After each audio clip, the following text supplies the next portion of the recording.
Look at your hands right now. You use them to type, to scroll, to hold a coffee cup. Your ancestors used theirs to snap bone with their bare fingers. Your ancestors used theirs to snap bone with their bare fingers. Not a metaphor. Not an exaggeration. Literal bone. The gap between what they could do and what you can do is so wide that you would look like the sick one. This is not about diet. It's not about exercise. It's about something that happened to the human body over thousands of generations. Something quiet, invisible, and completely irreversible. Bone is the part of you that tells the truth. Soft tissue rots. Organs disappear. Muscle leaves nothing behind. But bone remembers everything. In 2015, researchers at Cambridge University published a study comparing the leg bones of modern humans to leg bones of people who lived between 7,000 and 300 years ago. In 2015, researchers at Cambridge University published a study. The difference was not subtle. Our ancestors had denser, thicker, more structurally reinforced leg bones than almost any modern human alive today. Not athletes, not soldiers, not professional runners. Ordinary people, farmers, foragers, people with no gym, no protein powder, no training plan. Their bones looked like the bones of long-distance runners who had been training since childhood. Because they had been. Not running for sport. Running because stopping meant dying. The bone density of a typical medieval European peasant exceeded that of modern Cambridge rowing athletes, some of the most physically conditioned people on Earth. A peasant from the 1300s had stronger legs than an elite modern rower. Let that sit for a moment.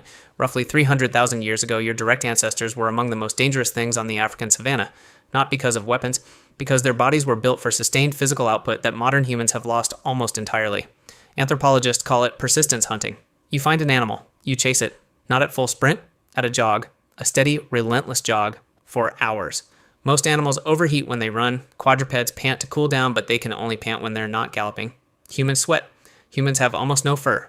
Humans can cool their bodies while running at full speed. Humans sweat. Animals overheat. Running and cooling at the same time is almost impossible for them. Your ancestor would keep jogging.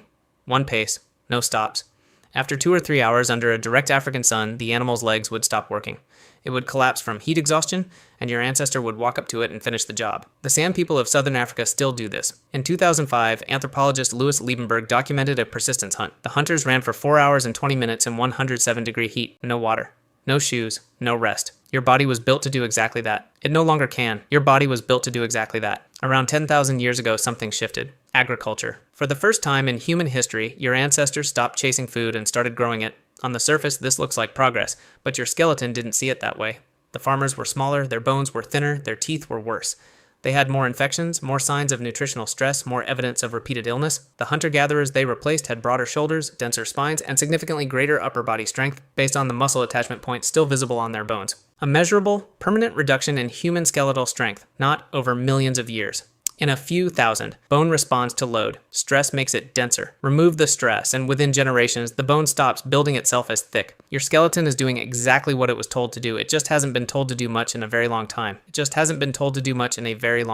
Your ancestors had grip strength that would embarrass most modern humans entirely. A 2017 study at the University of Kent compared hand bones from 85,000 years ago to modern hands. The ancient hands indicated a grip force capacity significantly beyond anything measured in contemporary populations. Researchers estimate grip strength roughly comparable to a modern male chimpanzee. A chimpanzee can rip a car door open, not literally, but close enough that you should not test it. Your ancestors needed that grip, climbing trees to escape predators, hauling carcasses, cracking open bones with handheld rocks. Every tool they used required force applied directly through the hand. The hand was the machine. No handles, no levers, no wheels. Like the legs, when the machine stopped being needed at full capacity, it quietly scaled itself down, generation by generation, almost nothing at a time, until the hand holding your phone right now is a pale, structural echo of what it used to be. It's not the bones, it's not the muscles, it's the pain threshold. In 2020, researchers studying the genetics of ancient hunter-gatherer populations found something unexpected buried in the DNA. The pain sensitivity genes in ancient humans were configured differently. A sprained ankle was not a reason to stop moving. A deep cut was not a reason to sit down. Their nervous systems had been filtered to produce people who could keep functioning under physical damage. Natural selection had quietly removed the individuals who stopped when it hurt, because stopping when it hurt meant dying. The ones who kept moving survived. The ones who kept moving had children. You are descended from every single one of them, and somewhere in your genome, that wiring still exists, buried under centuries of chairs, shoes, climate control, and the decision that discomfort is optional. Your body is a machine that builds exactly as much as it needs to and nothing more. more. For 300,000 years, it needed to build a great deal. And then, in evolutionary terms, almost overnight, none of that was required anymore. The food came to you, the shelter held itself up, cold stayed outside. Your skeleton heard the new instructions and obeyed. It didn't know it was making you weaker. It was just being efficient. In 2018, a team of bioarchaeologists analyzed over 2,000 years of human limb bone data. The single greatest predictor of skeletal strength was not diet, not disease, not genetics. It was how far you walked. That's it. Distance walked per day explained more variation in human bone density than almost any other variable. Your ancestors walked between 9 and 15 miles every single day, not for exercise, to stay alive. The average modern human walks less than 2 miles per day. Your bones know the difference. They have been quietly thinning for 10,000 years, waiting for instructions that no longer come. Your bones know the difference. Tonight, before you go to sleep, your body will run the same maintenance programs it has always run. It will repair tissue, reinforce bone where stress was applied. It will build exactly as much as today demanded. And if today demanded almost nothing, it will build almost nothing. Your ancestors were not stronger because they tried to be. They were stronger because the world gave them no other option. The world changed.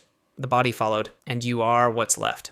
Subscribe for more amazing content. Your support helps us continue creating valuable videos for you.